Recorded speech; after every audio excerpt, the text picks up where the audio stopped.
Dios les bendiga. Hermanos y amigos, hoy les quiero compartir un video diferente, pero con un mensaje profundo que nos puede ayudar espiritualmente. Vamos a analizar algunas enseñanzas que podemos observar en la historia del Señor de los Anillos, escrita por J.R.R. Tolkien, un hombre cristiano cuya fe influyó en su manera de entender el bien, el mal y la lucha interna del ser humano. No estamos comparando esta historia con la Biblia, ni estamos diciendo que la escritura necesita apoyo de películas o fantasía. La Biblia es la palabra de Dios, y eso no se compara. Lo que sí podemos hacer es observar cómo un autor creyente, sin proponerse predicar directamente, dejó reflejos de verdades morales y espirituales que la Biblia enseña.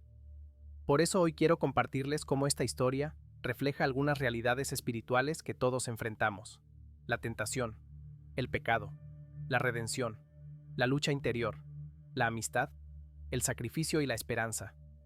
Y al final, hablaremos de esa escena donde Frodo y Gandalf se van en un barco con los elfos. ¿Qué significa? Si simboliza el cielo, o algo más profundo. Así que acompáñenme en este análisis cristiano, con respeto, profundidad y entendimiento, para aprender algo nuevo que nos puede edificar en nuestra vida diaria. ¿Quién fue Tolkien y por qué importa su fe?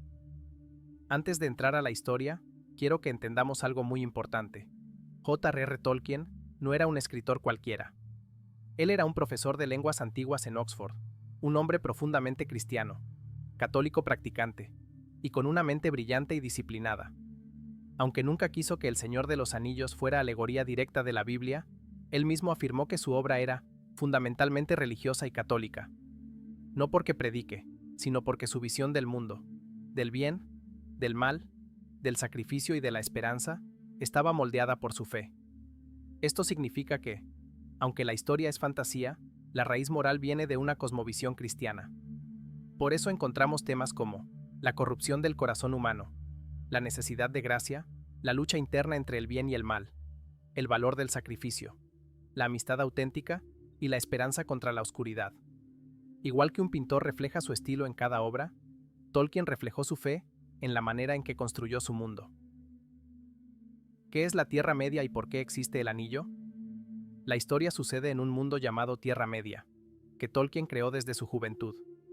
En ese mundo existen diferentes razas: hombres, elfos, hobbits, enanos y otras criaturas.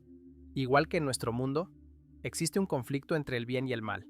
Aquí aparece un personaje llamado Sauron, un ser poderoso y malvado que desea dominar a todos. Para lograrlo, crea unos anillos mágicos que otorgan poder, pero a la vez controlan y corrompen a quienes los usan. Y forja un anillo especial, el anillo único, donde concentra su maldad, su ambición, su soberbia y su deseo de dominio absoluto. En pocas palabras, el anillo representa el pecado en su forma más pura. Seduce, promete poder, pero destruye a quien lo abraza. Y Tolkien muestra cómo, desde el primer momento, ese anillo trae muerte, engaño, división y conflicto. Por eso la historia no es solamente una aventura, sino una reflexión profunda sobre la debilidad del corazón humano y la tentación del poder y la soberbia. El conflicto central de la historia. La trama principal gira alrededor de destruir este anillo, porque mientras exista, Sauron tiene poder. Sin embargo, destruirlo no es fácil, porque el anillo manipula a cualquier persona que lo toca. Nadie es inmune. Y aquí Tolkien muestra una verdad espiritual muy profunda. Todos los seres humanos somos vulnerables a la tentación. Nadie es tan fuerte, tan sabio o tan bueno como para resistir el mal sin ayuda. Por eso el camino para destruir el anillo es una metáfora del camino espiritual. Es largo, es pesado, es doloroso, y requiere humildad, sacrificio y apoyo de otros. Análisis de los personajes principales. 1. Frodo. El hombre que carga una carga que no puede soportar solo.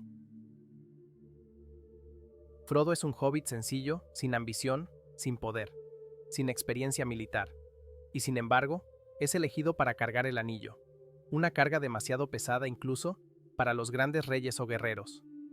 Frodo representa la condición humana, débil, vulnerable, pero llamado a enfrentar desafíos que superan su fuerza. Igual que nosotros, Frodo descubre que la tentación no se vence con fuerza física ni con orgullo, sino con humildad y perseverancia. Lo más impresionante de Frodo es que no triunfa por ser perfecto. De hecho, al final del viaje, Frodo falla. El anillo lo seduce totalmente. Y aquí Tolkien enseña una lección espiritual muy profunda. No somos salvos por nuestra fuerza, sino por la gracia y la providencia de Dios.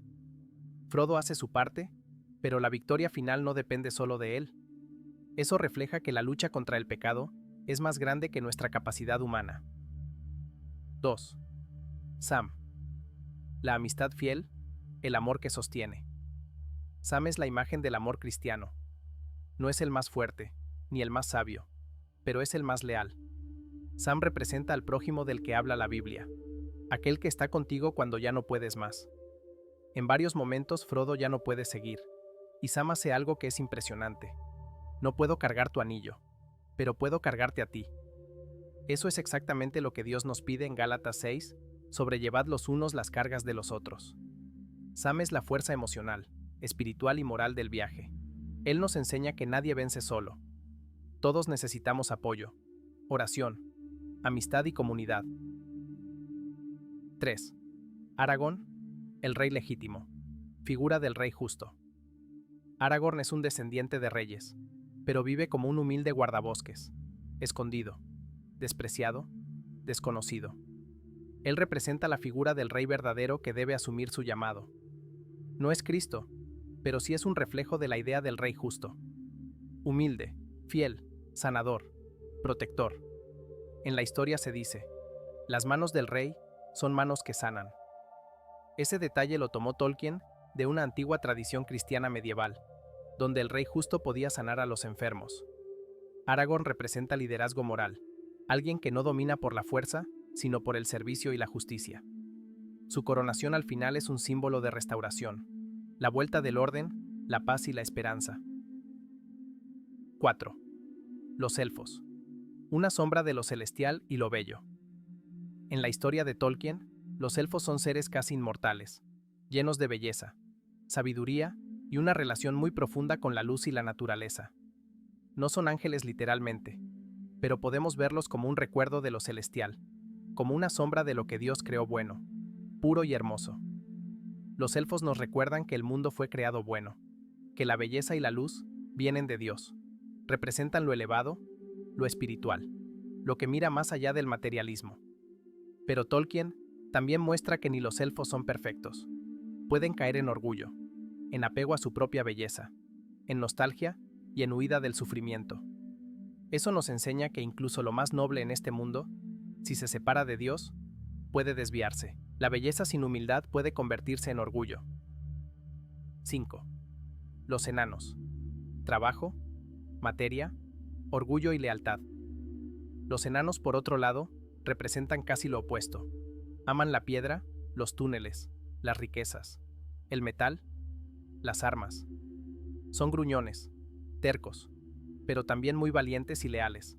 Desde una mirada espiritual, los enanos nos recuerdan el mundo del trabajo, de lo material, de la fuerza y el esfuerzo.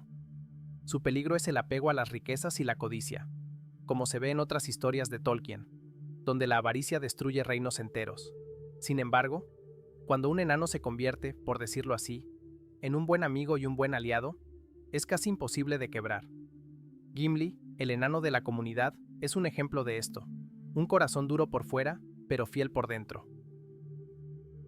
6. Legolas y Gimli. La reconciliación entre pueblos. En El Señor de los Anillos, los elfos y los enanos tienen una historia de conflicto, desprecio y desconfianza. No se llevan bien, se miran con prejuicio. Pero en la comunidad del anillo pasa algo hermoso. Legolas, elfo, y Gimli, enano, empiezan con desprecio y terminan siendo amigos inseparables. Esa amistad entre un elfo y un enano es una imagen muy fuerte de reconciliación. Dos pueblos distintos, con historia de odio, que aprenden a caminar juntos, a luchar juntos y a respetarse. Eso nos recuerda la enseñanza bíblica de que, en Cristo, las barreras se rompen.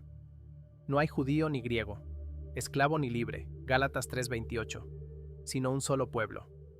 Legolas y Gimli nos muestran que Dios puede unir a personas totalmente distintas, con trasfondos, culturas y formas de pensar opuestas, cuando el objetivo es más grande, luchar juntos contra el mal. 7. Gandalf, el guía, el profeta, el que da dirección. Gandalf no es un hombre, es un maya, un ser espiritual enviado a la Tierra Media. En términos cristianos, sería algo parecido a un ángel o mensajero. Su propósito es guiar, exhortar, advertir y ayudar, pero respetando el libre albedrío de cada personaje. Cuando muere, luchando contra el Balrog, y luego regresa transformado en Gandalf el Blanco, Tolkien está mostrando una imagen de renovación y resurrección. No es Cristo, pero sí es un símbolo de esperanza, de misión divina, de la presencia espiritual que guía al pueblo en medio de la oscuridad. Gandalf representa esa voz sabia que Dios pone en nuestras vidas. Un maestro, un mentor, un pastor, un padre espiritual. 8. Gollum. Sméagol. La tragedia del pecado que deshace al hombre. De todos los personajes, Gollum es quizá el más profundo en términos espirituales. Sméagol era un ser normal, con familia y vida sencilla, hasta que tocó el anillo. Y la tentación lo corrompió tan profundamente que lo convirtió en algo inhumano. Lo dividió en dos. Sméagol, lo que queda de bueno. Gollum, la parte consumida por el pecado. Esto es Romanos 7 en forma de personaje. El mal que no quiero hacer, eso hago. Gollum muestra cómo la tentación prometida se vuelve adicción, la adicción se vuelve esclavitud, la esclavitud se vuelve destrucción del alma. Cuando él y el anillo caen al fuego juntos, simbólicamente, Tolkien está mostrando que quien abraza al pecado hasta el final, termina destruyéndose con él. 9. Sauron, el enemigo, la soberbia, la mentira absoluta. Sauron no es el diablo, pero cumple el rol del enemigo en la historia. Su esencia es la soberbia. Quiere poder absoluto, control total, dominio sobre todo ser vivo. No puede crear nada bueno, solo corrompe lo bueno, exactamente igual que el mal espiritual del que habla la Biblia. Su mayor arma no es la fuerza física, sino la mentira. Seduce, promete, manipula, engaña. Sus ejércitos representan al mal organizado, y su ojo vigilante representa la tentación constante que busca entrar en el corazón humano. Sauron es la ilustración literaria del enemigo espiritual, que quiere destruir la libertad, la verdad y la luz. Hasta aquí vamos a dejar esta primera parte del análisis. Hoy nos detuvimos en la lucha entre el bien y el mal, en la tentación, en la debilidad humana, y en la figura del enemigo representado por Sauron. La soberbia, la mentira y el deseo de dominio. Quiero aclarar algo importante. Este contenido no sustituye la Biblia ni pretende igualarla. La palabra de Dios es suficiente por sí misma. Esto solo es una reflexión humana, usando una historia conocida para pensar en realidades espirituales que todos enfrentamos. Si este análisis te pareció interesante, útil o edificante, déjamelo saber en los comentarios. Si hay apoyo, con gusto continúo con la segunda parte, donde hablaremos del desenlace de la historia, el viaje final y las lecciones prácticas para nuestra vida. Gracias por tomarte el tiempo de escuchar y reflexionar.